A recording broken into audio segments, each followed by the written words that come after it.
Okay, so here you go. You're getting your chance here. According to multiple news sites, one of the most controversial topics this week is in regards to a veterans advocacy group accusing the National Football League of censorship for not accepting its advertisement for the Super Bowl.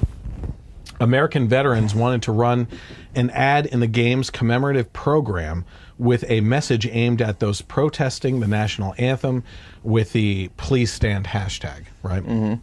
So just to be clear on this, this was not a video ad during the Super Bowl. This was in their commemorative program or whatever that they hand out at the Super Bowl. Because that confused me at first too. Yeah.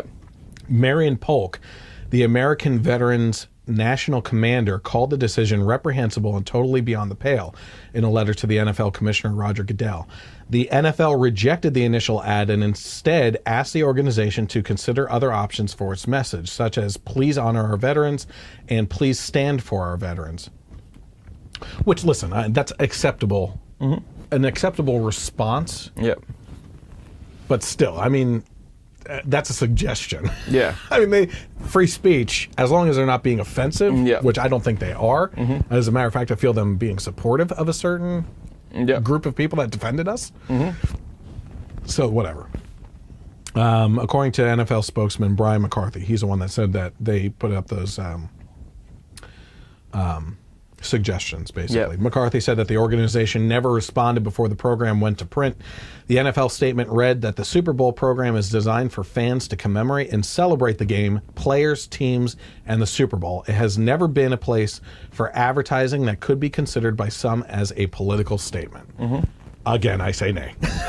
Okay, first of all, are you really going to sit there and tell me that this can't be a political statement when it is a direct response to a political statement by the players themselves? That's exactly what I was going to say. So, and that they don't support political statements. The past 10 years, the halftime shows have been completely political. Yep. That's what they're all about. I mean, everybody was holding their breath last year for the Lady Gaga. Was that last year? Yeah. I'm trying to remember. But they thought that she was going to do a much more abrasive political commentary with her music and stuff. It wasn't. She did her good hits and everything, and there was at one point, I think, while she was up in the top before she bungeed down or whatever the heck she did, that it was a little political. Yeah, very mild. Yeah, it was mild, and I was like, you know what? I was okay with that, right? But Beyonce with the Black Panther outfits and everything going to town with her halftime show. Look, that's what it's been for the past 10 years. So don't tell me that you're not getting political with your statements. That is ridiculous. Yeah, that's I was when I read this story, I was thinking, okay, you know what, even though this is something that I agree with, from the veterans ad and their message, I totally support the keep the politics out of the entertainment, because that's what we always complain about with Hollywood. Yeah. But it doesn't hold water with them because their own employees are making political statements. This is a response to that. They're always political, like you said, with halftime show. Tell you what, there will be no Black Panthers in the XFL Championship halftime show. Go ahead, talk about it. So today, Vince McMahon from the WWE announced that the XFL is coming back in 2020, and pretty much straight up said during the press conference, there will be no kneeling during the national anthem of XFL games. No, there will not. And I personally was unfamiliar with what the XFL was. Okay. Maybe I'm just really that out of it with what was going on at that point in time. It got back into the media last year because ESPN did a 30 for 30 of like the rise and fall of the XFL, and it was a really well done documentary about the whole process and everything. So that kind of brought it back into. Go back. You said it was 2000, it was 2001 when it launched. Okay. He announced it in 2000. It was like a wilder kind of version of football, like.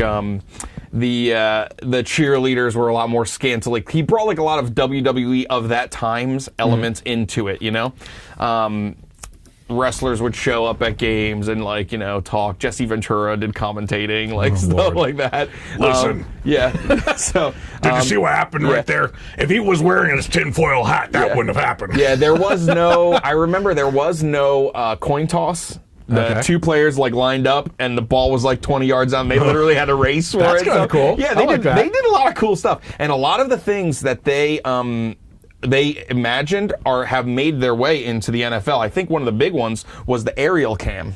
Like the XFL innovated like the area. the three wires and everything? Yep, Oh. they innovated that, and then a bunch of other things too. Okay. So go into, because we were discussing this, well, you showed me the promotional video that they basically put together today.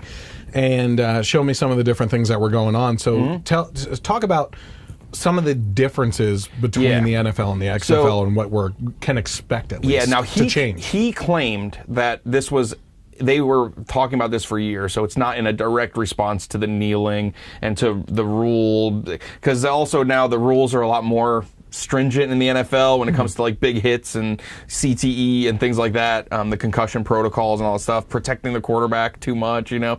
But he's saying that this is going to be a faster game. They want to keep games to about 2 hours. So, you know, he's like, will there be a halftime? Do we need a halftime? And you know what? Do we need a halftime? I mean, it's literally like, you know, when halftime comes, we're like, what the heck? It's like the Patriots aren't even really discussing what they're going to do. They're just talking to the refs about what they should do. So, like I said, I hope they get as much help as they can. Keep going with the XFL. And I hope it's blatant and obvious, and I hope that yep. Give me 20 more seconds on the clock there, ref. So he's saying it's going to be less infractions, faster play, you know, listening to fans as far as what they want. He said they want to take out things people don't like about football and put more in of what they do. And it's going to start with like 8 teams, you know, and a 10 game season, and then 2 playoff games and a championship game. But he was asked over and over again, will players be required to stand? And he didn't specifically say yes. Yeah, but I like the answer. He pretty much did. He said, we will have rules and regulations, and you will follow those rules and regulations. And these rules and regulations will be known to you before you sign up. So there won't be no surprises, you know. He could have simplified that and just said, we'll have standards. Yeah, we'll have standards, exactly. And he's like, standing for the national anthem is a time-honored tradition for many, many years, and that's something that we believe. Well, you had also mentioned, I don't know if you just said this or not, but that even back then when they originally did, they were huge supporters of veterans. Oh, they still are. They do a free, like as far as the wrestling side of things, they do a free show for the troops every year for 15 years. They were, when 9/11 happened, which is the same year that they did the XFL. Yeah, actually it was. But when 9/11 happened, their live episode of SmackDown was taped the next day, and they were the first. They continued with the show, and he came out and did this like talk, very sincere, amazing national anthem, you know, performance at the beginning, but saying like, you know, he was like basically spearheaded first before anybody. They will not change our way of life. The show will go on. It's going to be different. It's going to be a lot more somber. They took out a lot of like the wacky stuff. Not somber, but like the wacky stuff that normally is interesting. Like a lot of the jokes weren't there. It was more just like putting on a show. Okay. But they were like, we will not change our way of life because of what they're doing, because that's what they want to happen. So they are very supportive of the troops, and I said before the press conference, there's no way anybody's kneeling, or else they'll get a big fat Vince McMahon style, you're fired, from like wrestling. So now you had said also that this won't be happening until 2020. 2020, yeah. They want 2 years to kind of get everything. And they're going to announce the cities that the teams will be in, and also that there will be 8 teams to start? 8 teams to start, yeah. So we'll see. Interesting. And it's supposed to take place from January, late January, early February through the summer, you know? So we'll see what happens. Oh, boy. So let's see here. We're talking about the NFL. Oh, yeah. We were talking about the political statements and everything. So the NFL did include an ad from the Veterans of Foreign Affairs with a message of "We stand for veterans." Last year's Super Bowl attracted attention outside of the typical spectacle for commercials that highlighted political issues, particularly ones that were perceived as anti-Trump. Budweiser, I don't know if you remember this, Budweiser ran a controversial commercial featuring a sympathetic immigrant story just days after the president announced his travel ban, and an '84 lumber ad depicting a mother and daughter attempting to cross the U.S. border quickly became one of the most polarizing and talked about moments of the night. The ad ran in full on the company's website after Fox deemed it too political. So in response to this, conservative radio host Dana Lausch, who's is she now on Fox? or she will be on Fox starting soon. I know she was like always. She'd go on there as a contributor. Yeah, she's getting her own show on there. Suggested that the NFL has double standards referencing socks that Colin Kaepernick was allowed to wear to make a political statement about law enforcement. Her tweet read, "It's never been a place for advertising that could be considered by some as a political statement, unless of course it's socks with pigs as cops or kneeling for the national anthem. NFL priorities." Since we brought him up, is one more thing that I forgot to bring up. Vince was specifically asked about will Colin Kaepernick or Tim Tebow or there was another player too, I forget who. Johnny Manziel. Okay. Will they be welcome into the XFL? His response was awesome. He says, "We not only want a high quality of football, but we want a high quality of person." Oh yeah, well you said too that if someone has a DUI, they will not play in the XFL. So forget any other crimes or and actually there's a wrestler accused of rape. He's the current cruiserweight champion. He was suspended and then fired the next day. Good. So I'm all for standards and principles. Yeah. So now, he's like, if Tim Tebow wants to come play for us, that's great. But then he was asked again about Kaepernick, and he was like, "We will have a high standard of person." And I thought that was a great. Oh boy. Yeah. All right. So San Francisco 49er Eric Reed, who was one of the first NFL players to join Kaepernick's protest, wrote in the New York Times that the protests were not aimed at disrespecting the military. It baffles me, again, we're going to talk about something that we talked about in previous podcasts here. Yeah. It baffles me that our protest is still being misconstrued as disrespectful to the country, flag, and military personnel. Now, before we even go on with that statement that he's making here, again, I've gotten into this argument with Matt, who's been on the podcast, right? Uh-huh. That if you're doing a protest, okay,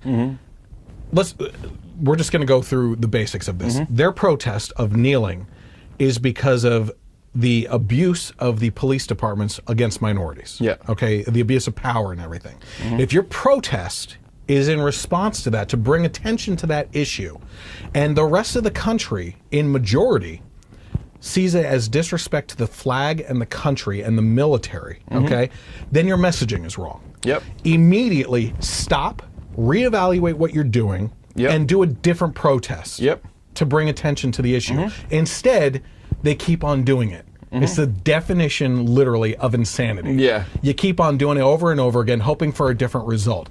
They're still pissed off at you for disrespecting the military, and you are surprised that it's being misconstrued. Change up the tactics. It makes no sense at all. Well, anyway, okay, we'll go on with what his statement is. "We choose it because it's exactly the opposite. It has always been my understanding that the brave men and women who fought and died for our country did so to ensure that we could live in a fair and free society, which includes the right to speak out and protest." Yeah, the right is there. You're just doing it wrong. So